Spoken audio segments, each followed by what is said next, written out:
Reprise des hostilités également entre le Pakistan et l'Afghanistan. Islamabad a mené dans la nuit des frappes dans 3 provinces de l'Est afghan.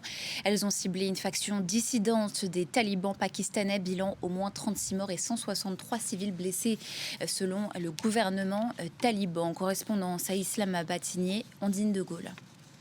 L'armée pakistanaise dit aussi avoir mené des opérations terrestres de son côté de la frontière, côté pakistanais, et elle affirme avoir éliminé plusieurs hauts responsables des talibans pakistanais, donc qui est un groupe distinct des talibans afghans, mais qui sont idéologiquement proches. Et côté afghan, ces frappes ont été confirmées par le porte-parole des autorités talibanes, Zabihullah Mujahid, qui évoque lui en revanche des dizaines de victimes civiles.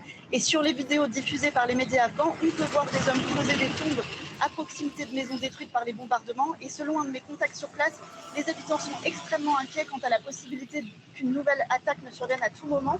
Ce qu'il faut rappeler, c'est que ces frappes ne sont pas un événement isolé. On a vu que le Pakistan a régulièrement mené ce genre d'opération transfrontalière après des attentats commis sur son territoire au cours des derniers mois.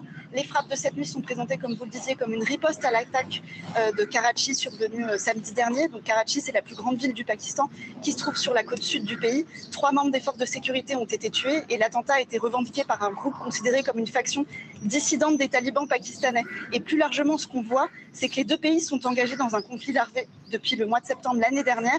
Et le principal point de tension, c'est le terrorisme transfrontalier. Les attaques sur le sol pakistanais se sont fortement multipliées depuis le retour au pouvoir des talibans en Afghanistan en 2021.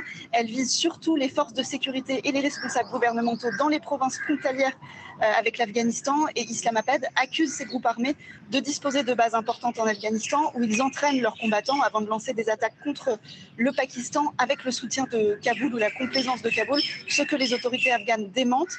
Et l'attaque de Karachi marque d'ailleurs une évolution importante parce que la ville se trouve à près de 1000 km de la frontière afghane, alors que jusqu'à présent, vous voyez que les attentats étaient le plus souvent concentrés dans les provinces frontalières.